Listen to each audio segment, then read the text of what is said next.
So कुरो अक्षरशः कुनै परिवर्तन नगरिकन तपाईहरुले जनमानसमा पुर्याइदिने म अनुरोध गर्न चाहन्छु। अनि जुन विषयवस्तु आज यहाँ राखिनेछ त्यस विषयवस्तु बाहेक यो प्रेस भेला हामीले बोलिसकेपछि तपाईहरुले प्रश्न राख्न सक्नुहुन्छ। तर जुन विषयवस्तु आज यहाँ राखिन्छ त्यो बाहेक अन्य विषयहरुको प्रश्न तपाईहरुले नगरिदिनु होला, या त तपाईले गरेको खण्डमा त्यसको उत्तर हामी दिने छैनौं। त्यसले गर्दा अनएथिकल र इरेलेभेन्ट क्वेशनहरु चाहिँ तपाईहरुले प्रश्नहरु चाहिँ नगरिदिनु म अनुरोध गर्न चाहन्छु।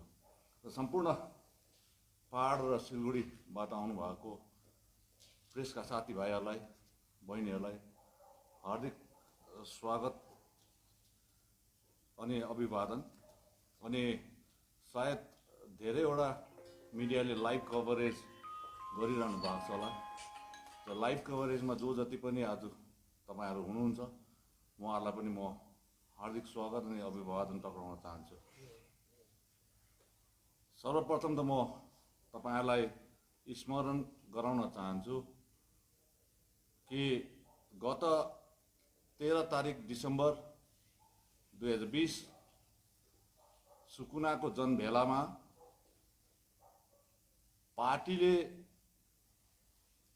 एउटा स्पष्ट अडान लिँदै मुद्दाहरूलाई अगाडि राखेका थिए, जसमा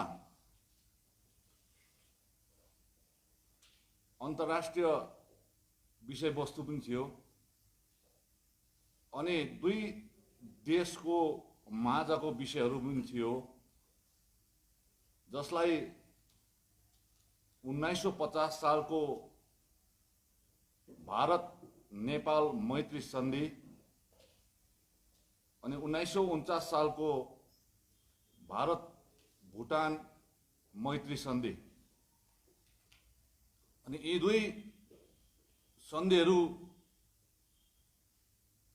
माझमा या चपेटमा सम्पूर्ण यस भूभागका आम जनता लगायत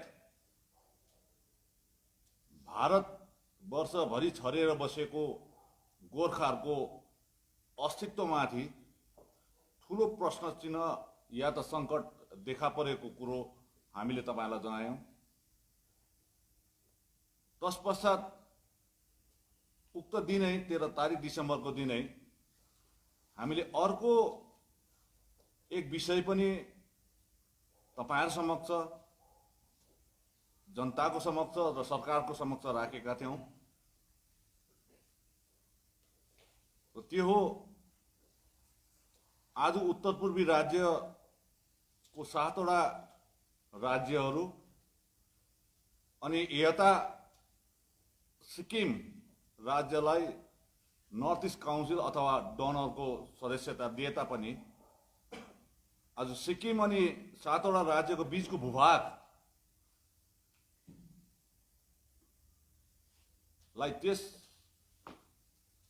संवैधानिक दर्जाभित्र नहालेकोले गर्दा नर्थ इस्ट काउन्सिलमा पनि यी भूभाग पर्न पर्छ भन्ने हामीले अडान राखेका थियौं। र आज यो कुरोहरुमा तपाईहरुलाई अलिक स्पष्ट हाम्रो अडान आजदेखि राख्न चाहन्छौं कि 1950 सालको भारत नेपाल मैत्री सन्धि, जसको धारा 7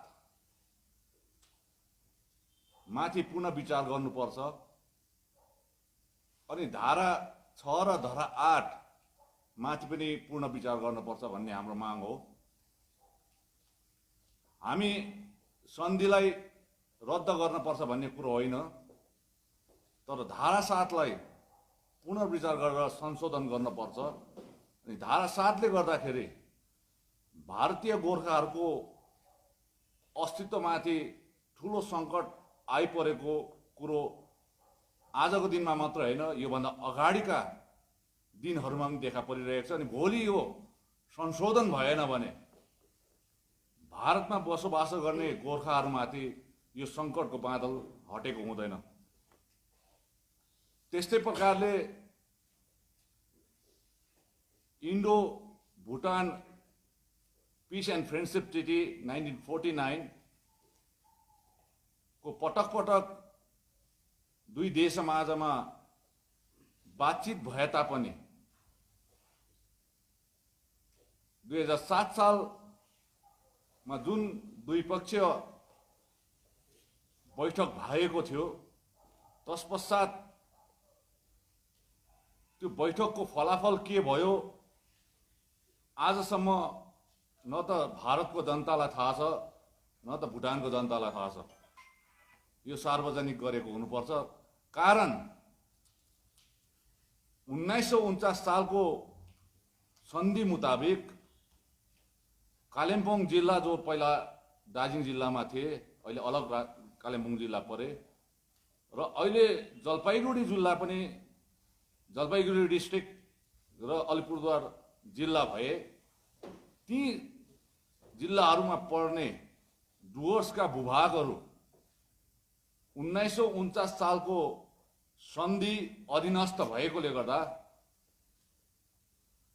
हाम्रो माग यो हो कि यी कालिम्पोङ जिल्ला अनि डुवर्सका क्षेत्रहरूको आज पर्यन्त भारत सरकारकोमा यो भूभागलाई लिएर के स्टाटस छ त्यो सार्वजनिक गरेको हुनुपर्छ। साथसाथै अर्को फाँटलाई हेर्यो भने 1950 सालको Indo Nepal friendship treaty, piece and friendship treaty लाई लिएर दुईवटा देशको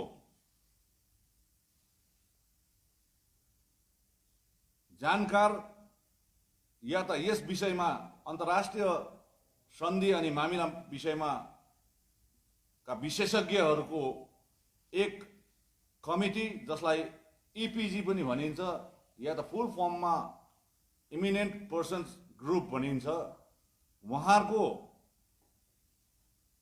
पटक पटक गरेर धेरैपल्ट दुई देशमाझमा बैठक पनि भयो। तर आजसम्म त्यो उहाँले दिएको रिपोर्ट, इपिजीले दिएको रिपोर्ट न त भारत सरकारले सार्वजनिक गरेको छ या त नेपाल सरकारले सार्वजनिक गरेको छ। आज इपिजीले दिएको रिपोर्ट भारत सरकारले लिएको छ या लिएको छैन, बुझाएको छ या बुझाएको छैन, बुझाएको छ भने भारत सरकारको के अडान छ, गोर्खा जनमुक्ति मोर्चाको माग हो यो। र आज तपाईहरुलाई हामीले यो पहाडले ब्रिटिश इन्डिया हुँदादेखि सेपरेट एडमिनिस्ट्रेटिभ सेटअप हुनुपर्छ भन्ने माग 1907 सालदेखि गरी आएको हो। पछिबाट भारत स्वतन्त्र हुनुभन्दा अगाडि पनि यो माग उठ्यो 40 को दशकमा। तत्पश्चात स्वायत्त शासनको कुरा पनि आयो। 80 देखि 1980 को दशकमा अलग राज्य गोर्खाल्यान्डको आन्दोलन पनि भए, 2007 मा पनि भयो, अनि आज पर्यन्त पनि यो आन्दोलन 2017 मा पनि भएर बस्यो। तर यतिका समयसम्म आन्दोलन हुँदा हुँदै पनि भारतको गोर्खाहरूले अनि यी भूभागका जनताले न्याय माग्दा माग्दा पनि भारत सरकार चुपचाप बसिरहेको छ। र यो एउटा आइडेन्टिटी, एउटा चिनारीको प्रश्न पनि छ, अनि भारतीय गोर्खाहरूको अस्तित्वको पनि कुरा छ यहाँ। र आज हामी यो भन्न चाहन्छौं बडो दुःखको कुरो यो पनि छ कि हाम्रो देशप्रतिको प्रेम, देशप्रतिको भेदभाव, मतलब भक्ति, देशप्रतिको प्रेम अनि देशप्रतिको भक्ति माथि शङ्काको दृष्टिकोणले भारतको राजनैतिक मानसिकताले गोर्खाहरूमाथि हेरिरहेको छ। आज पनि भारतको राजनैतिक मानसिकता यही छ। गोर्खाहरूले भारत माताको स्वतन्त्र सङ्ग्रामदेखि आफ्नो अमूल्य योगदान दिए तापनि, तत्पश्चात भारत स्वतन्त्र भए पश्चात पनि भारत माताको सेवा गर्दै आए तापनि अनि देशभक्ति र देश प्रेम देखाइरहे तापनि 1950 सालमा त्यसताका गृहमन्त्री सरदार वल्लभभाई पटेल उहाँले जुन कुरो भारत स्वतन्त्रको पहिलो प्रधानमन्त्री स्वर्गीय पण्डित जवाहरलाल नेहरूलाई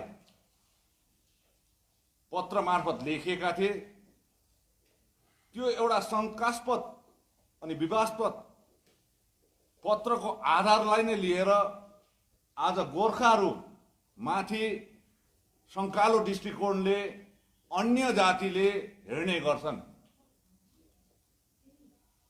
ताकि हामी भारत देशको प्रति हाम्रो देशभक्ति छैन भन्ने खालको यो प्रकारले हेर्ने गर्छन्।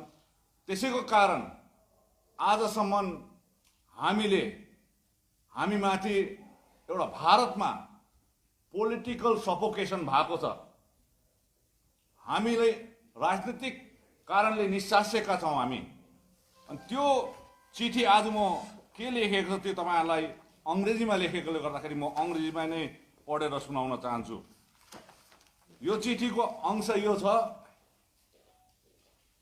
हेर्नुस्, यो कहीँबाट पनि निकालिएको होइन, यो ऐतिहासिक दस्तावेज भारत सरकारकोमा छ र यो तपाईहरुले हेर्नुहोस्।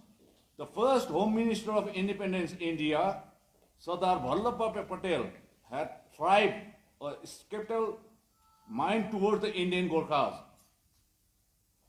His doubtful thinking towards Indian Gorkhas clearly reflects in the letter written to then Prime Minister Pandit Jawaharlal Nehru in November 1950.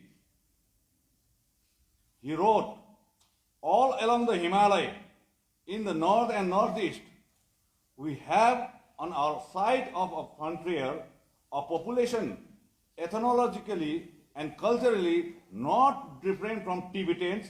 Let me also consider the political consideration on this potentially troublesome frontier.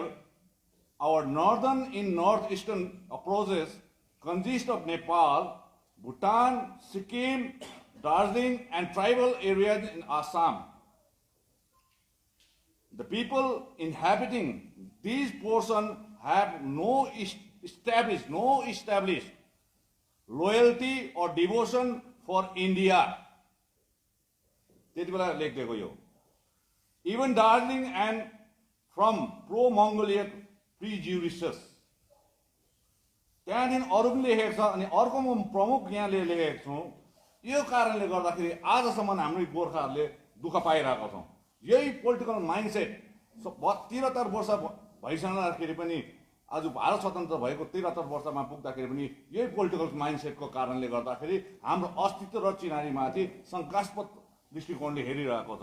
यहाँ के लेख्नु भएको छ उहाँले भने, यो पण्डित जवाहरलाल नेहरूलाई त्यसताको गृहमन्त्री वल्लभभाई पटेलज्यूले लेख्नु भएको। म त्यस समयको एकदमै हस्ती अनि एकदम कद्दार नेता थिए भारतका। इफ चाइना, उहाँले लेखेको, हामीमाथि हेर्नु शङ्का त्यो छ, if China attacks India, the Gorkhas of Sikkim and Darjeeling will support China भनेको छ। Because they are culturally and traditionally much alike with the Tibetans and Mongolians and have distrust and disrespect towards India. यी कारणले गर्दाखेरि आजसम्म हाम्रो भारत माताप्रतिको भक्तिप्रति, भारत माताको देश प्रेमप्रति हामीलाई शङ्का गरिरहेको छ। यो पोलिटिकल माइन्डसेट हो र त्यसले गर्दाखेरि हामीले आज भारतको माताको सेवा गर्दै यतिका वर्षसम्म हाम्रो सन्तानले गरेर आए तापनि हामीलाई यो दृष्टिकोणले हेरिरहेको छ। र आज हामी चाहन्छौँ भारतमा भारतीय गोर्खाहरूको लागि अलग एउटा चिनारी हुनुपर्छ, भारतको गणराज्य भित्रभित्रै। अनि आज तपाईँलाई यो भन्न चाहन्छु कि जुन कुरो नर्थ इस्ट काउन्सिलको कुरा गर्दै थियौँ, त्यो भूभाग आज हामी पहाडको भूभाग गर्दैछौँ र आज हामी अस्तित्व र चिनारीको लागि अलग राज्यको कुरा गर्दैछौँ। तर आज अलग राज्यको कुरा गर्दा गर्दै पनि आज भारतवर्षभरिको देशभरि छरेर बसेको गोर्खाहरूको लागि एउटा कुनै राज्यमा अलग राज्य बनिनु सक्छ हाम्रो लागि। त्यसको फिजिकल डेभलपमेन्ट, त्यसको सहुलियत केवल त्यो भूभागमा बनिँदै गएको भूभाग जो हाम्रो अलग भएर राज्य भएर गठन गरिन्छ उनीहरूको लागि हुन्छ। तर सर्वभारतीय स्तरमा त्यहाँदेखि बाहिर बसोबासो गर्ने गोर्खाहरूको लागि यो किसिमको हुँदैन। यसले गर्दाखेरि आज तपाईँले जुन भौगोलिक दृष्टिकोणमा जुन हामीले डिमार्केसन गरेका छौँ कि यहाँनिर हाम्रो एउटा चिनारीको व्यवस्था हुनुपर्छ भन्ने, त्यो हाम्रो एउटा अलग हो। तर त्यो भौगोलिक जुन मानचित्रभित्र बसोबासो गर्नेले त हो भोलिको दिनमा केही सहुलियत पाउला, एउटा आफ्नो अलग राज्य पाएर।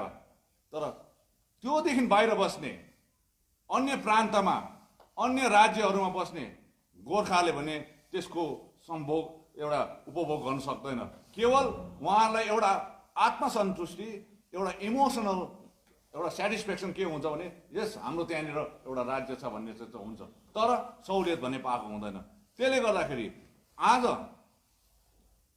जुन कुरो अलग राज्य गोर्खाल्यान्ड या अलग राज्यको निम्ति आज पर्यन्त कुनै पनि राजनैतिक दल, भारतको राष्ट्रिय राजनीतिक दल, कुनै पनि राजनीतिक दलको माइन्डसेट दिने पक्षमा छैन। लिने हामी कराइरहेको छौँ त दिने एकजना पनि भएको छैन। अब दिने नभइकन पनि हामीले यहाँ आन्दोलनहरू गऱ्यौँ, धेरै हाम्रो सन्तानहरूलाई शहीद बनायौँ, धेरैमा हाम्रो सन्तानहरूलाई बेघर बनाइदियौँ, धेरै धनजनको हानि भयो, धेरैजनाले जेल जानु पर्यो, धेरैजनाले आत्महत्या गरे। तर दिने मेन्टालिटी, जुन पोलिटिकल मेन्टालिटी छ, जुन माइन्डसेट छ पोलिटिकल माइन्डसेट इन्डियाको, आज पर्यन्त अलग राज्य गोर्खाल्यान्ड दिने पक्षमै छैन। धेरैपल्ट यहाँनिर कोसिस भयो यहाँको राजनैतिक दलले कि कोही न कोही राजनीतिक दलसँग, राष्ट्रिय राजनैतिक दलसँग यदि हामीले अलायन्स गऱ्यौँ, गठबन्धन गऱ्यौँ भने हाम्रो माग पुरा गर्छ भनेर त्यो कङ्ग्रेसको राजीव गान्धी, त्यति बेला राजीव गान्धी प्रधानमन्त्री हुँदादेखि प्रयास थियो 80को 86को दशकदेखि, अनि अहिले भारतीय जनता पार्टीसम्म पनि यसलाई हामीले एउटा ट्रायल बेसिसमा गऱ्यौँ, तर अहिलेसम्म पुगेन। 40 वर्ष पुग्दाखेरि पनि यो माग पुरा भएको छैन। यसले गर्दाखेरि आज म के भन्न चाहन्छु भने तपाईँहरूलाई यो पत्रकार सम्मेलनमा के भन्न चाहन्छु भने यदि तपाईँले राम्रो बुझ्नुहोस् है, यसलाई तपाईँले एकदमै कन्ट्र्याक्टरी आइजले एउटा आँखाले नहेर्नुहोस्। मैले के भन्न चाहेको भने हाम्रो चिनारी र अस्तित्वको लागि भारतको गणराज्यमा भारतले को संविधानले दिएको मुताबिक हामीलाई अलग राज्य हुनुपर्छ, चिनारी र अस्तित्वको लागि यो एउटा छँदैछ। तर आज दिने जो दिल्लीमा बस्ने, नर्थ ब्लकमा बस्ने होस् या साउथ ब्लकमा बस्ने होस्, या आज भारतको राष्ट्रिय राजनीतिको तौरमा दिने व्यक्तित्वहरूले या मानसिकताले दिने पक्षमा छैन अहिलेसम्म। किनभने पहिलाको मानसिकताले नै जोडेर आएको छ यो कुरो। र आज तपाईँहरूलाई के भन्न चाहन्छु भने एउटा उदाहरण स्वरूप यदि कसैलाई स्ट्रोक भयो रे, स्ट्रोक भइसकेपछि हामी डाक्टर कहाँ लान्छौँ? न्युरो सर्जनले, न्युरो फिजिसियनले हेर्छ स्ट्रोक भएकोलाई, अनि उहाँले दुईटा भन्छ कि तपाईँको ब्रेनमा ब्लड क्लट भएको छ र तपाईँले आइदर तपाईँले सर्जरी गर्नुपर्छ अर तपाईँले दबाई खाएर जाति पार्नुपर्छ भन्ने हुन्छ। तर आज हाम्रो बिमारी सर्जिकल हो। हाम्रो त्यो ब्लड क्लट हामीले अपरेसन गरेर सर्जरी गरेर जाति पार्ने हो, तर सर्जरी गर्ने डक्टरै छैन अहिले दिल्लीमा। त्यसले गर्दाखेरि हामीलाई मेडिकल चाहिन्छ, एउटा दबाई खानुपर्छ अहिले यो बिमारको लागि, केही हदसम्म हामी जाति बनाउनको लागि। त्यसैको लागि म तपाईँलाई भन्न चाहन्छु, यो तपाईँले राम्ररी हेर्नुहोस्, यो एउटा संक्षिप्त रूपमा मैले लेखेर ल्याएको छु र म पढेर सुनाउन चाहन्छु। गोर्खाहरूको राष्ट्रिय चिनारी लिएर धेरै वर्ष अघिदेखि सङ्घर्ष चलिरहेको छ, त्यो तपाईँलाई याद छ। तर अब यो यसमै नै कन्फ्युजन छ, हामी माग्नेहरूमै कन्फ्युजन भइरहेको छौँ। त्यसले गर्दाखेरि यो कन्फ्युजन संविधानले क्रिएट गरेको कन्फ्युजन होइन, यो कन्फ्युजन राजनैतिक दलले कन्फ्युजन क्रिएट गरिरहेको छ हामी माझमा।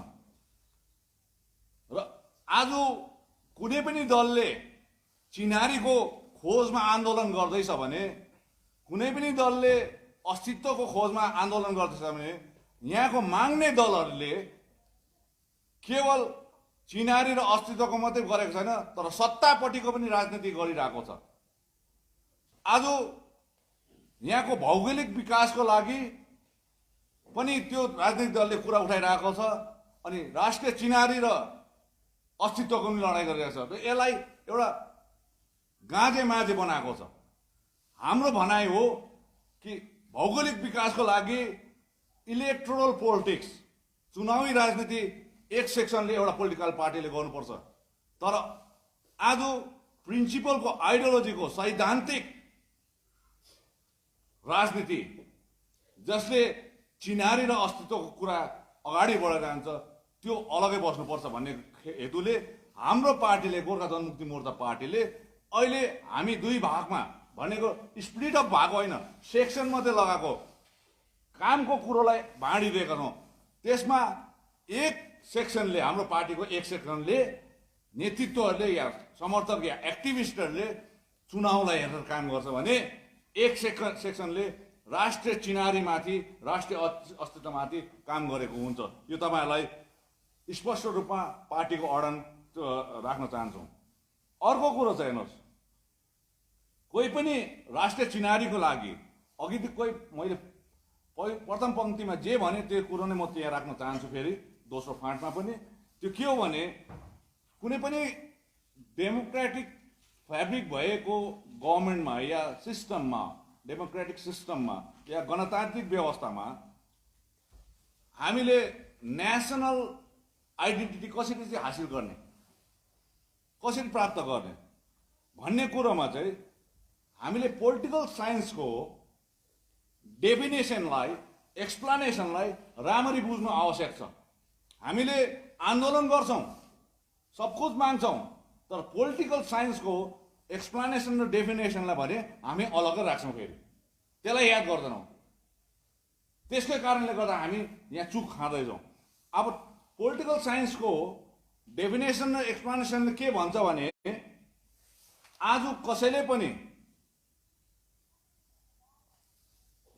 एउटा शासन प्रणालीमा, राष्ट्रिय शासन प्रणालीमा अथवा अङ्ग्रेजीमा नेसनल गभर्नेन्समा भागीदारी पाए भने मात्र, या कुनै अल्पसङ्ख्यक, किन हामी अल्पसङ्ख्यक छौँ गोर्खाहरू, अल्पसङ्ख्यकले जाति, कुनै पनि अल्पसङ्ख्यक जातिले राष्ट्रिय चिनारी पाउन सक्छ भन्ने लेखिएको छ पोलिटिकल साइन्सको डेफिनेसन र एक्सप्लेनेसनमा चाहिँ। उसको नेसनल गभर्नेन्समा दो माइनोरिटी हो हामी, तर हाम्रो नेसनल गभर्नेन्स, राष्ट्रिय शासनमा चाहिँ हाम्रो भागीदारी हुनुपर्छ भन्ने हो। तब मात्रै नेसनल आइडेन्टिटीको कुरा आउँछ भन्ने चाहिँ पोलिटिकल साइन्सको डेफिनेसनले भन्दछ। मैले बोलेको होइन, मेरो पार्टीले बोलेको होइन, तर त्यो पोलिटिकल साइन्सले भनेको डेफिनेसन त्यो हो। अर्थात् कुनै यस्तो संवैधानिक व्यवस्था जसले देशको शासनमा त्यो जातिले भागीदार बनाएको होस्, आज गोर्खाहरूको सोध्नुहोस् अब भागीदार नेसनल गभर्नेन्समा गोर्खाहरूको के रोल छ जो हामी माइनोरिटीमा पर्छौँ। हामी 1.5 करोड भन्दैछौँ, 1.5 करोड यत्रो भारतको जनसङ्ख्यामा 1.5 करोड एउटा हामी माइनोरिटीमा छौँ। यो प्रश्न तपाईँहरूलाई मतलब यो तपाईँहरूलाई आजको प्रेस भेलाबाट बताउँदै पनि छौँ। अर्को यो कुरो यदि नेसनल गभर्नेन्समा हामी त्यति बेला सम्भव हुन्थ्यौँ यदि हाम्रो गोर्खाल्यान्ड भएको भए। गोर्खाल्यान्ड एउटा संवैधानिक एउटा गोर्खाल्यान्ड राज्य एउटा संवैधानिक वस्तु हुन्थ्यो र हामी नेसनल गभर्नेन्समा जान्थ्यौँ। अहिलेसम्म असंवैधानिक व्यवस्थामा नै हामी बसिरहेको छौँ। यो संवैधानिक व्यवस्था पनि हुने थियो अनि यस गोर्खाको देशमा शासनको भागीदारी पाउँथ्यो। त्यहाँदेखि चाहिँ हाम्रो गोर्खाको देशमा चाहिँ गोर्खाको एउटा शासन प्रणालीमा भागीदारी हुन्थ्यो, हाम्रो पार्टिसिपेसन हुन्थ्यो गभर्नेन्समा। नेसनल गभर्नेन्समा गोर्खाको पार्टिसिपेसन हुन्थ्यो। तर राज्य र कुनै पनि राज्य केन्द्र सरकारमा जो पनि दल छ, चाहे कङ्ग्रेस होस्, चाहे भारतीय जनता पार्टी होस्, चाहे आज तृणमूल कङ्ग्रेस किन नहोस् या कुनै पनि दल राजनैतिक दल जसले चाहिँ आज नेसनल गभर्नेन्समा उहाँहरूको पार्टिसिपेसन छ, उनीहरू गोर्खाल्यान्ड दिने पक्षमा छैन। एउटा पनि तपाईँले उदाहरण दिनुहोस् कि अहिलेसम्म उहाँहरूले यो विषयमा पहल गरेको। त्यसले गर्दाखेरि आज यदि उनीहरू पक्षमा छैन भने जति बेला चुनाव आउँछ, चुनाव आउँदाखेरि चाहिँ यो हुन्छ कि हामी गोर्खाल्यान्डको लागि अगाडि जाँदैछौँ। अनि हामी पनि मौका परेर भारतवर्षभरि छरेको गोर्खाले गोर्खाल्यान्डको लागि भोट दिएर गएको त धेरैपल्ट यस्तो खालके उदाहरण स्वरूप हामीले भोट हालिसकेका छौँ, दिइरहेको छौँ। त्यसले गर्दाखेरि आज गोर्खाल्यान्ड शब्द केवल चुनावमा प्रयोग गर्ने एउटा मिठो शब्द भएको छ। अब उसो यो शब्दलाई चुनावको मुद्दा बनाउनु हुँदैन। यसोस्ले गर्दा आज हेर्नुहोस् यो कुराहरू यति एउटा के भइरहेको गएको छ भने अब विडम्बना भएर गएको छ कि यति बेला हामीले चुनावको बेलामा उठाउनुपर्छ पाउनुपर्छ भन्ने। तर त्यही राजनैतिक दलहरू भोलि शासनमा जाँदाखेरि हाम्रो विरोध भइरहेको छ। न त हामीलाई कुनै राष्ट्रिय दलको माथि विश्वास रह्यो अब, न कुनै क्षेत्रीय दलको सँग विश्वास रह्यो। अनि अर्को तेस्रो कुरा म तपाईँलाई भन्न चाहन्छु कि यो बाहेक पनि मैले अघि नै भनिहालेँ दबाई 2 किसिमको छ, एउटा अपरेसन गर्नुपर्छ सर्जिकल अपरेसन, एउटा मेडिकेसन छ। त्यो बाहेक पनि हामीले आज कुनै शल्य चिकित्सा या अपरेसन सर्जिकल काम गर्न सक्दैन होला, त्यो डक्टर पाएन अरे। तर अहिलेसम्म हामी फेरि त्यतिकै बसिरहने अनि त्यही राजनैतिक अवहेलनाको शिकार भइरहने गोर्खाहरू त्यही हामीलाई तिरस्कारको नजरले हेरिरहोस्। हाम्रो भावी पिँढी पनि यही लडाइँमा लडिरहने केही त होला नि त। त्यो बाहेक पनि अरू के हुनसक्छ? अहिले दिने पक्षहरू त्यसमा छैनन् भने आज त्योभन्दा अरू पनि त हुनु सक्ला। त्यसले गर्दाखेरि हामीले एउटा के गरेको छ भने आज गोर्खाल्यान्ड सम्भव छैन भने तर भारतीय राजनैतिक परिपाटीमा भारतको देशमा भारतवर्षभरि छरेर बसेको गोर्खा सन्तानलाई एउटा संवैधानिक न्याय पाउनुपर्छ भन्ने हेतुले संविधान भारतको संविधान मुताबिक पनि अलिकति गोर्खाल्यान्डदेखि अलिक पछाडि गएर अरू केही पनि त हुनसक्छ भन्ने कुरो हो। यसमा हेर्नुहोस् तपाईँहरूलाई म भन्न चाहन्छु आजसम्म के भइरहेको छ भन्दाखेरि चाहिँ एउटा राजनैतिक संस्था जसले यो चिनारी र अस्तित्वको कुरा गरेर लान्छन् तर विचारधारा भने पछाडि हुन्छ। तर हामी चाहन्छौँ गोर्खा जनमुक्ति मोर्चाले कि विचारधारा चाहिँ अगाडि हुनुपर्छ अनि राजनैतिक संस्थाले चाहिँ त्यो फलोअप गर्नुपर्छ। र आज हामी त्यो नयाँ सोच र नयाँ विचारले त्यो बनाएको छौँ। र आज तपाईँहरूलाई भन्न चाहन्छौँ अहिले जुन अडान हामी लिँदैछौँ यो विचारधाराको अडानलाई हामीले स्वीकार गरेका हौँ। आज तपाईँहरूको एउटा संस्था त भन्दिनँ, यो एउटा विचारहरूको उपज हो, एउटा गोर्खा भारतीय विचार मञ्च। यो कुनै संस्था होइन, अपोलिटिकल पार्टी अर्गनाइजेसन पनि होइन, यो विचार मञ्च गोर्खा भारतीय विचार मञ्च यो भारतीय गोर्खाहरूको बौद्धिक क्षमता भएको बौद्धिक जमातहरूको एउटा साझा विचारधारामा आएको संस्था पनि भन्दिनँ, विचारधाराहरूको मेल मात्रै हो यो। त्यसले गर्दा आज गोर्खा भारती जुन विचार मञ्च छ, जो आज भारतवर्षभरि छरेर बसेको गोर्खाको बौद्धिक जमात छ, उहाँहरूले मोर्चामाथि एउटा आस्था र विश्वास गरेकोले गर्दाखेरि उहाँहरूको विचार पनि हामीलाई आइरहेको छ। यही कारणले गर्दाखेरि आज तपाईँहरूलाई म भन्न चाहन्छु, यो आज अघि नै भनिहालेँ, भोलि यहाँनिर नर्थ इस्ट काउन्सिल पनि भयो अरे, यहाँ भोलि अलग राज्य गोर्खाल्यान्ड पनि भयो अरे। तर यो बनिएको जग्गाको हामी जनताले यसको सहुलियत यहाँ उपभोग गर्न पाउँछौँ, तर भारतवर्षभरि छरेर बसेको गोर्खाले यसको उपभोग गर्न पाउँदैन। र यसमा अब सबै भारतको वर्षभरि छरेर बसेको गोर्खाहरूको जनप्रतिनिधि त्यहाँ बाई इलेक्सन चुनाव मार्फत आएको हुनुपर्छ। मैले भने यसको भौगोलिक सीमाङ्कन रेखा हुँदैन, यो भारतवर्षभरि जहाँ जहाँ राज्यमा छ गोर्खाहरू त्यहाँ नै लागू हुनु भएको हुनुपर्छ। र तर त्यो अल इन्डिया गोर्खा एसेम्ब्लीमा जो पनि चुनेर आउँछन् उहाँहरू एउटा एडल्ट फ्रेन्चाइज, एउटा चुनावको प्रक्रियामा चुनेर आएको हुनुपर्छ र प्रत्येक राज्यहरूबाट, प्रत्येक जिल्लाहरूबाट, भारतको प्रत्येक प्रान्तहरूबाट गोर्खाहरूको प्रतिनिधि त्यो अल इन्डिया गोर्खा एसेम्ब्लीमा भएको हुनुपर्छ। अर्को, यो अल इन्डिया गोर्खा एसेम्ब्लीले सर्वभारतीय स्तरमा गोर्खाहरूको हित, भलाइ र राजनीतिक सुरक्षामाथि काम गर्नेछ, यो एउटा हो। र यो संविधानको संशोधन गरेर भारत सरकारले यथाशीघ्र हामीलाई दिएको हुनुपर्छ। यसमा तपाईँहरू कन्फ्युजन नहुनुहोस् है। फेरि नर्थ इस्ट काउन्सिल अलग्गै हो, यो अलग्गै हो। यो नर्थ इस्ट काउन्सिल त हामीले यो क्षेत्रलाई माग्दैछौँ, तर यो सर्वभारतीय स्तरको कुरो हो। र आज यो अल इन्डिया गोर्खा एसेम्ब्ली कसरी बनिनुपर्ने, यसको प्रारूप कस्तो हुनुपर्ने, कसरी बनाउनु पर्ने, के खालको पर्ने, यो एक्सपर्टहरूले, कन्स्टिट्युसनल एक्सपर्टहरूले, यसको जानकार एक्सपर्टहरूले यसको रूपरेखा तयार गरिदिएको हुनुपर्छ।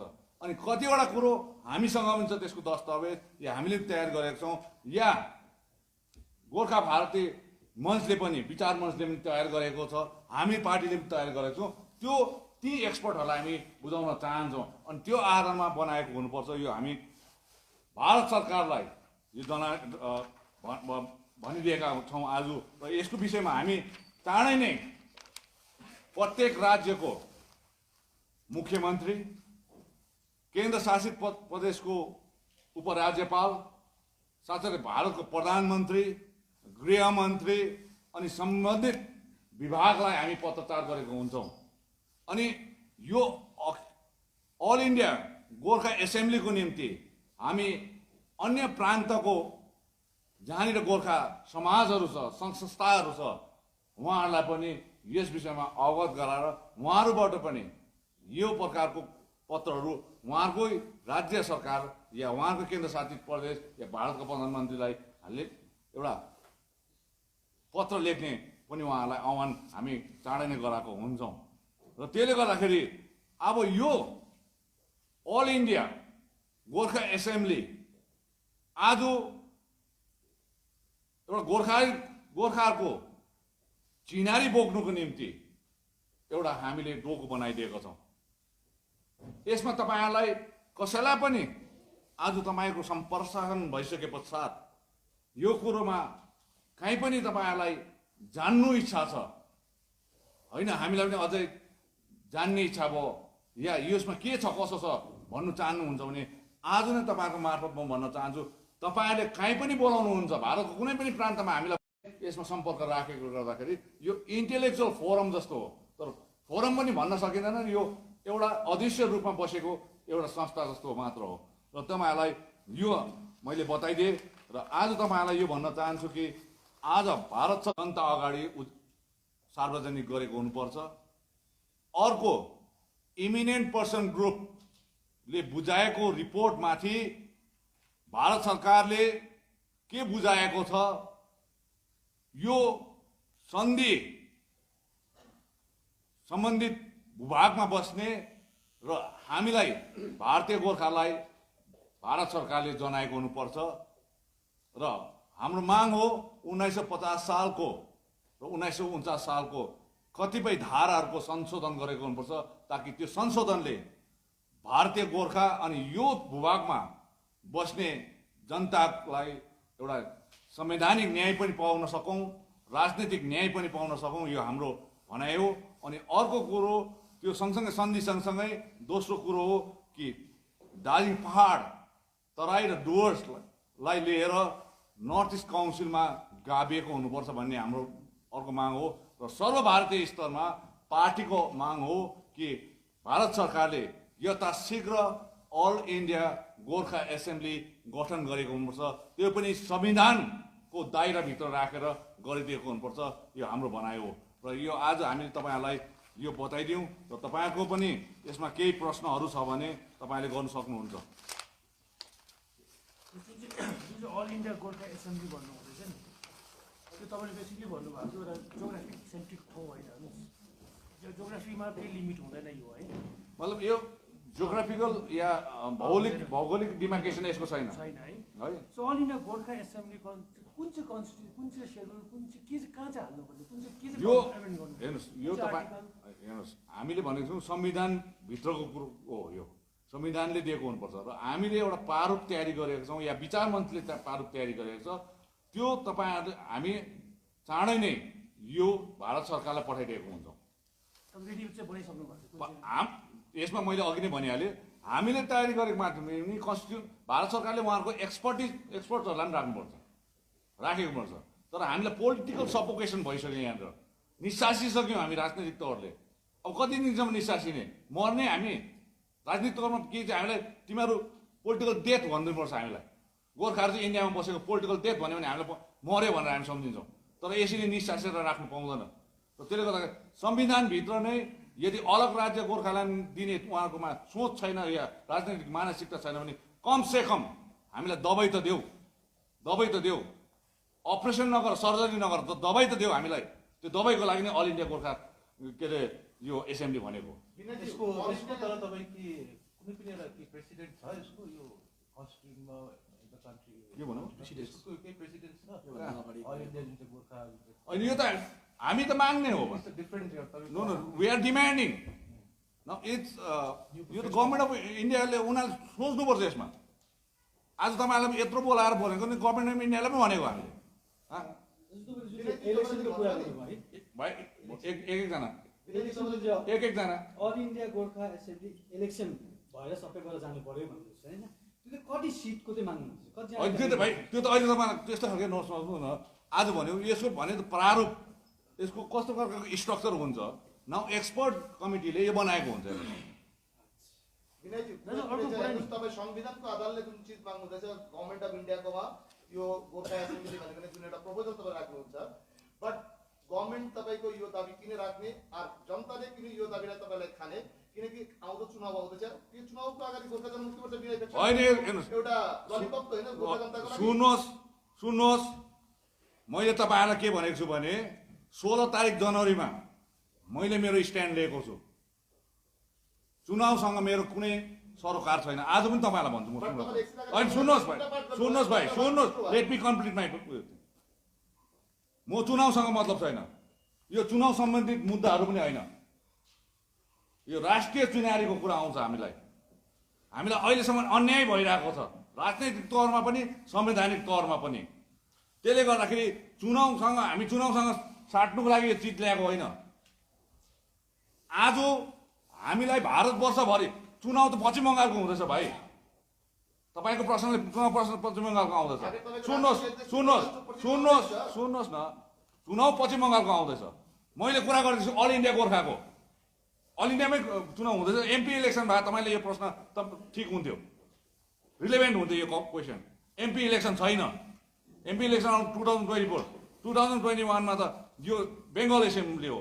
त्यसले गर्दाखेरि आज यो चुनावको लागि ललिपप होइन भाइ। यो हामीले सोचेर सम्झेर हामीले आजसम्म जुन हिस्टोरिकल एउटा गल्ती भयो, ऐतिहासिक गल्ती भएको छ, त्यसलाई सुधार्न हामी चाहन्छौँ। सुन्नुहोस् न, यो कुरा छोड्नुहोस्। तपाईँले जुन चाहिँ भन्नुभयो इन्डो भुटान के अरे त्यो ट्रिटीको जुन चाहिँ संशोधन गर्नुपर्छ भनेर, त्यो 2007 मा भइसकेको छ होइन। सो त्यसमा चाहिँ कुन चाहिँ तपाईँ 2007 मा भएको छ, मैले त्यही भने दुईटा क्लज भइसकेको छ 2007 मा भएको छ। जुन चाहिँ आम सुन्नुहोस् न, अरे तपाईँले मैले 2007 त अघि नै म तपाईँले भन्नुभन्दा अगाडि भनिसकेँ नि। तर 2007 को कुरो आजसम्म हामीले सम्पूर्ण रूपमा सार्वजनिक भएको छ, पब्लिक डोमेनमा होइन आएको छ। जस्तै अब जति आर्म्स इम्पोर्ट गर्दाखेरि पहिला जुन चाहिँ इन्डिया गभर्मेन्टबाट ल्याउनु त्यो बाइलेटरल इस्यु हो, उनीहरूको माथिको इस्यु। तर दुई देशको त्यो बाइलेटरल इस्युमाथि यहाँ कुन चाहिँ धारा सुन्नुहोस् न, यहाँ मुनिको जनताले चाहिँ पिसिनु हुँदैन भन्ने चाहिँ हाम्रो माग हो। हेर्नुहोस्, देशलाई उनीहरूलाई फाइदा होला, तर यहाँ मुनि हामी बस्ने जनता चाहिँ हामी पिरलेको छौँ, थिचिएको छौँ। आज गोरुको जुजाइमा बाछाको मिठाई भइरहेको छ, बाछा चाहिँ हामी भएको छौँ। त्यसले गर्दाखेरि हामीले भनिहाल्यो हाम्रो कन्स्टिट्युसनल एक्सपर्टहरू र सबैलाई लिएर हामी काम गर्दैछौँ। र तपाईँहरूले यो आजको जुन स्ट्यान्ड छ, हामीले 3टा स्ट्यान्ड लिएको छौँ, सन्धि बारेमा, नर्थ इस्ट काउन्सिल बारेमा र अल इन्डिया गोर्खा एसेम्ब्ली बारेमा। यो चाहिँ पार्टीको अब इलेक्टोरल होइन, तर हाम्रो यता आइडियोलोजिकल एउटा सैद्धान्तिक जुन प्रकारले प्रिन्सिपल एउटा लिएर जाँदैछौँ, त्यसको लडाइँ हो। र हामी यो आन्दोलन, तपाईँलाई यो पनि भन्न चाहन्छु, किनभने आज सबैले फेरि आन्दोलन हुने रहेछ। यो आन्दोलनमा न त शहीद हुन्छ, न यहाँनिर 144 धारा लाग्छ, न कसैको टाउकोमा केस लाग्छ, न कसैलाई यहाँनिर सामान्य जीवन रहन्छ। तर यो बौद्धिक आन्दोलन हो। हामी कागजपत्रको आधारमा भारत सरकारसँग लडाइँ लडेको हुन्छौँ। तपाईँ एकदमै क्लियर हुन्छ। जस्तो तपाईँले भन्नुहुँदैछ इन्डो नेपालको आर्टिकल 7 नै संशोधन गर्नुपर्छ, तपाईँ एकदमै क्लियर हुन्छ है। इन्डो भुटानको चाहिँ अहिले कुन चाहिँ आर्टिकल चाहिँ 10वटा छ है। 10वटा आर्टिकल कुन चाहिँ? हेर्नुहोस्, अहिलेसम्म उनीहरूले लिज ल्यान्डदेखि सिडेड ल्यान्ड पनि भनेको छ, क्लियरली भएको छैन। हामीलाई सुन्नुहोस् न भाइ, तपाईँले गभर्मेन्ट अफ इन्डियाले र गभर्मेन्ट अफ भुटानले जोइन्टली भन्नुपर्छ कि भुटानले भन्नुहुन्छ यो भूभागहरू चाहिँ हामीले भारतलाई अन्तर्भुक्त दिइसक्यौँ भनेर। भारतले पनि भन्नुपर्छ, डाइरेक्ट डिक्लेयर गर्नुपर्छ कि यो भूभाग चाहिँ हाम्रोपट्टि छ भनेर। मेरो प्रश्न चाहिँ के हो भन्दाखेरि इन्डो भुटान ट्रिटीमा त्यो कुरा नै छैन नि त। इन्डो भुटान ट्रिटीमा त अरू कुराहरू मात्रै छ नि। आज तपाईँ स्वयं कालिम्पोङको वाइ कालिम्पोङमा अझै पनि सुन्नुहोस् न भाइ, अरे वाइ अझै पनि कालिम्पोङमा को जमिनहरू हाट बजारदेखि लिएर राजाको रोयल प्यालेसदेखि लिएर माथि आज जुन हस्पिटल बनिएको छ, सब डिभिजनल हस्पिटल, त्यहाँनिर डिस्ट्रिक्ट हस्पिटल बनिएको छ, त्यो जहाँ सबै ल्यान्ड अहिले पनि खोजेर लग्यो भने भुटानको ल्यान्ड छ भाइ। त्यो चाहिँ किन क्लियर गर्दैन? किन क्लियरिफाई गर वेदर दिस ल्यान्ड यो गाभेको छ भन। गाभेको छ कुन आधारमा गाभ्यो? 1949 को ट्रिटीले भेटेको छ, त्योभन्दा अगाडि धेरैवटा। हेर्नुहोस्, आज 1949 र 50 को ट्रिटी गरेर तितेलिया सन्धिदेखि लिएर सुगौली सन्धिदेखि लिएर सिन्चुला सन्धिहरू सबै हेर्नुपर्छ हामीले। त्यो सन्धिहरू पनि त हेर्नु पर्यो हामीले। त्यसले गर्दाखेरि हेर्नुहोस्, हाम्रो भन्नुको मतलब क्लियर डिमार्केट भन्नुपर्छ, डिक्लेयर। अहिलेसम्म मुख चाहिँ खोलेको छैन, आज मुखै खोलेको छैन। यो भूभागहरू हाम्रोमा आयो। अनि आज ती वार छ, डेमोक्रेसीको वार भन्दा पनि चुनाव एउटा फङ्सन हो। त्यो वारमा तपाईँको पार्टी फङ्सनली लड्छ, तपाईँले एक्सपेक्ट मैले भने भाइ नो नो नो नो भाइ भाइ भाइ भाइ भाइ सुन, इलेक्सनको मलाई क्वेसन नगर्नु। अनएथिकल इरिलिभेन्ट क्वेसन मैले अघि नै भनेको छु, मलाई यो सब्जेक्ट म्याटरमाथि मात्रै गर्नु भाइ। त्यो तपाईँले अहिले अघि नै मैले फर्स्टमै मैले भनेको थिएँ, अनएथिकल इरिलिभेन्ट क्वेसन चाहिँ मलाई नगर्नु। नो नो हामी आउँछौँ गोर्खा भारतीय विचार मञ्चले के तपाईँको पार्टीलाई समर्थन गरेको भनेर मान्नु? एउटा कुरो भाइ यस्तो, गोर्खा क्वेसनमा म के एड गर्न चाहन्छु भन्दाखेरि यही नाम भएको मिस्टर सीके श्रेष्ठले सोच गरेको थियो पहिला। यही नाम भएको संस्था मिस्टर सीके श्रेष्ठले गर्नुभएको थियो पहिला। क्या उहाँकै हो त्यो, यही उहाँले पनि यो मुद्दाहरू उठाइरहेको छ। एउटा कुरा हेर्नुहोस्, आज होइन सबै विचारधाराहरूको लाई समागम यो गोर्खा भारतीय विचार मञ्च हो। यहाँ एक व्यक्ति छैन, यहाँ धेरै व्यक्तिहरू छन्। यसलाई एउटा हामीले एउटा जस्ट एउटा प्लेट दिएको मात्रै, प्लेटफर्म मात्रै दिएको। अनि यसमा धेरै बौद्धिक जमातहरू दार्जिलिङ कालिम्पोङमा र पाहाडको मात्रै छैन, सर्वभारतीय स्तरमा छन्। उहाँहरूले आएको कुरो उहाँहरूबाट हामीलाई दियो। हामीले पनि यसलाई गहन अध्ययन गरेपछि पार्टीले यसलाई एक्सेप्ट गर्नुपर्छ भन्ने हेतुले हामीले एक्सेप्ट गरेका छौँ र हामी बोकेर जाँदैछौँ। तर तपाईँले अहिले जुन प्रश्न उठाउनु भयो, कसै एक व्यक्ति विशेषसँग सम्बन्ध चाहिँ नभनिदिनुहोस्। त्यो यो मैले भने एक विशेष व्यक्तिको विचार होइन, यो विचार गर्ने विचारकहरूको समागमको विचारधाराहरू हो। होइन, गैर राजनैतिक संस्थाले अहिले राजनैतिक संस्थालाई दिइरहेको छ यो कुरा। अहिले भनेपछि तपाईँको पार्टीलाई समर्थन गरेको भनेर मान्नु। अनि किनकि यसमा त मूल खाम्बो सीके श्रेष्ठ नाम छँदैछ, उनले अघिबाटै उठाएको मुद्दा हो यो। हेर्नुहोस्, मैले भनिहालेँ सबै विचारकहरूको विचारधारा हो यो, होइन। त्यसमध्येमा सीके श्रेष्ठ सर पनि हुनसक्छ यस भित्रमा, र आज उहाँको विचारधारामा अर्को नोमेनक्लेचर हुनसक्छ या केही विचारहरू होला, त्यसलाई पनि हामी एक्सेप्ट गर्छौँ। आज यो गोर्खा भारतीय विचार मञ्च जो छ, उहाँहरूको विषयहरूलाई, जो बौद्धिक जमातको विषयहरूलाई हामीले एक्सेप्ट गरिसकेपछि यसलाई मैले अघि नै भनिहालेँ, विचारहरूले चाहिँ राजनीतिक संस्थालाई पछ्याइरहेको थियो अहिलेसम्म चाहिँ। अहिले चाहिँ हामीले के गरेको छौँ भने विचारहरू चाहिँ अगाडि राखेर राजनीतिक संस्था चाहिँ पछिबाट जाँदैछौँ। त्यसले गर्दाखेरि आज यो दुईजनाको समागम सम्भव छ र सम्भव भएकोले गर्दाखेरि नै आज हामीले यहाँनिर तपाईँहरूको अगाडि एउटा सार्वजनिक गरेको। अच्छा, गोर्खा नेसनल एसेम्ब्लीको मागले गोर्खाल्यान्डको मागलाई उछिटाउँदैन? हेर्नुहोस्, मैले त गोर्खा नेसनल काउन्सिलको कुरा गरिनँ, एसेम्ब्लीको मागले मैले अल इन्डिया गोर्खा एसेम्ब्लीको कुरा एसेम्ब्लीकै गरेँ। कुरा गरेको छु। मैले गोर्खा नेसनल काउन्सिलको कुरा गरेको छु। काउन्सिलको कुरा गरेको होइन मैले। हजुर, जुन एसेम्ब्लीकै मागले गोर्खाल्यान्डको मागलाई उछिटाउँदैन? यसलाई हेर्नुहोस्, तपाईँले छिटाउँदै तपाईँले अघि नै मैले एउटा क्लियर यसमा डिमार्केसन गरिदिइसकेको छु कि यहाँ सुन्नुहोस्, आज म तपाईँहरूलाई भन्न चाहन्छु कि आज तपाईँहरूले जहीँ पनि जानुहोस्, जुनै पनि राष्ट्रिय दलहरूले गोर्खाल्यान्ड विरोध गरिरहेको छ, होइन। अनि जो चाहिँ हामीलाई चाहिन्छ पनि कि हामीलाई अलग राज्य गोर्खाल्यान्ड चाहिन्छ। तर अघि नै मैले भनिहालेँ, आज भारतको राजनैतिक मानसिकता गोर्खाल्यान्ड दिने पक्षमा कुनै राजनैतिक दल पनि नै छैन भने हामीलाई त बिमारले सताइरहेको छ नि त। त्यसले गर्दाखेरि आज तपाईँलाई म के भन्न चाहन्छु भने आज अपरेसन हुँदैन भने कमसेकम दबाई त देऊ भनेर खातीले गर्दाखेरि यो मागेको। तर तपाईँले कहीँ कतै पनि तपाईँहरूले गोर्खाल्यान्डको मुद्दालाई यसले उछिटाउँदैन। गोर्खाल्यान्ड अलग्गै हो, यो अल इन्डिया गोर्खा एसेम्ब्ली अलग्गै हो। टिएमसी सरकारले के सपोर्ट गर्ला? टिएमसी सरकारले सपोर्ट गर्ला? हेर्नुहोस्, अब यो हाम्रो पार्टीको स्ट्यान्ड हो।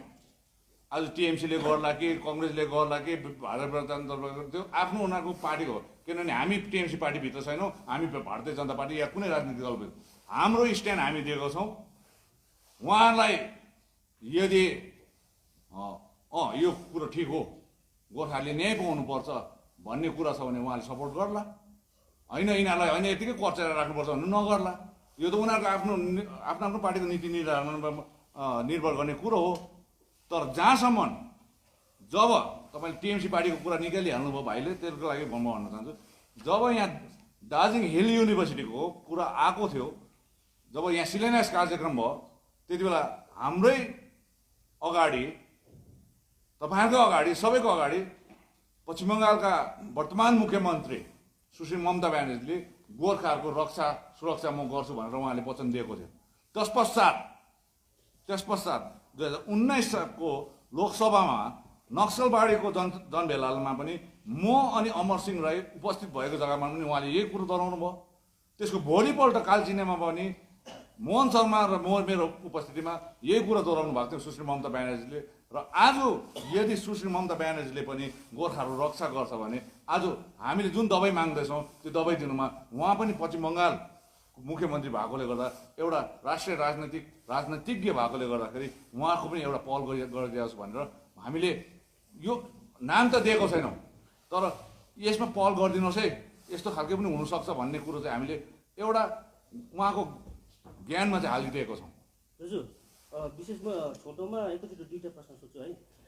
जुन चाहिँ तपाईँले यो कार्य होइन ढिलो छिटो उठाउनु हुँदैछ है, यो हुनसक्छ सराहनीय होला, तर हेर्नुहोस् जुन चाहिँ तपाईँले यो सम्झिनु भयो कि भारतीय गोर्खाली पिसिएको कयौँ भयो भन्ने पनि तपाईँले होइन पिसिएको पिसिरहेको छ भन्नुभयो नि होइन गोर्खाहरू पिसिरहेको छ भन्ने उनीहरू जुन चाहिँ भयो यो पिसिनु त कयौँ वर्षदेखि पिसिँदै आएको हो नि त तर आज अचानक आएर तपाईँलाई कहाँबाट याद भयो कि भारतीय गोर्खाहरू पिसिँदैछ मेरो उमेर कति पुग्यो म 100 वर्ष पुगेँ 150 वर्ष पुगेँ तरै पनि हुनसक्छ भाइ विगतमा के भुल मैले अघि नै भनिसकेको विगतमा जे भुल भयो हामी कोट्याउँदैनौँ तर त्यसकोबाट शिक्षा चाहिँ लिन्छौँ आज हामी छौँ यहाँनिर त्यसले गर्दा फेरि हामी अन्धार बाहिर भएर बस्न सक्दैनौँ र अचानक नभन्नुहोस् यो हिजो बेलुका तयारी गरेको होइन मैले अस्तिदेखि भन्दैछु यो विषयमा हामी 1.5 वर्षदेखि अध्ययन गरिरहेको छौँ र आज समय आयो हामीले गर्दैछौँ त्यसले गर्दा हेर्नुहोस् पहिला म त 100 वर्ष पुगेको छुइनँ भाइ अन्त किन अचानक पहिला चाहिँ किन गर्नु भएन भन्ने त त्यो पहिला किन गर्नु भएन त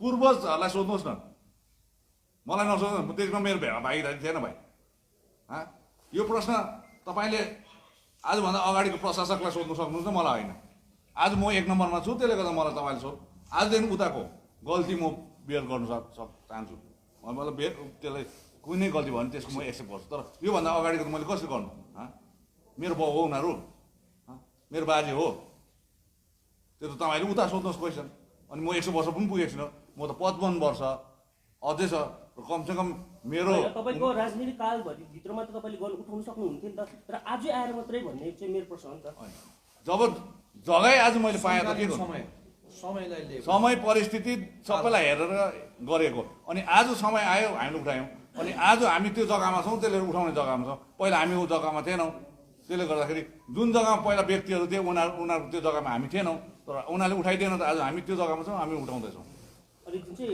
यो कुरो तपाईँले भारत सरकारसँग लड्ने एउटा निर्णय नै भनौँ न है यो भारत सरकारले कि तपाईँहरूको यो लडाइँलाई एक्सेप्ट गर्ला कि यो भाइहरूको फेरि त्यही त इरेलेभेन्ट क्वेसन भयो त भाइ हामीले भन्यो त यो पार्टीको स्ट्यान्ड हो अखिल भारतीय गोर्खाहरूको प्रसङ्गमा हामी लगिरहेको छौँ यो भूभागको प्रसङ्गमा लगिरहेका छौँ अब भारत सरकारले यसलाई कुन चाहिँ नजरले हेर्छ कस्तो प्रकारले यसलाई स्वीकार गर्छ या गर्दैन यो उनीहरूको हामी न्यायको लागि मागिरहेका छौँ अनि न्यायको लागि कुनै पनि ढोका ढकढकाउन सक्छौँ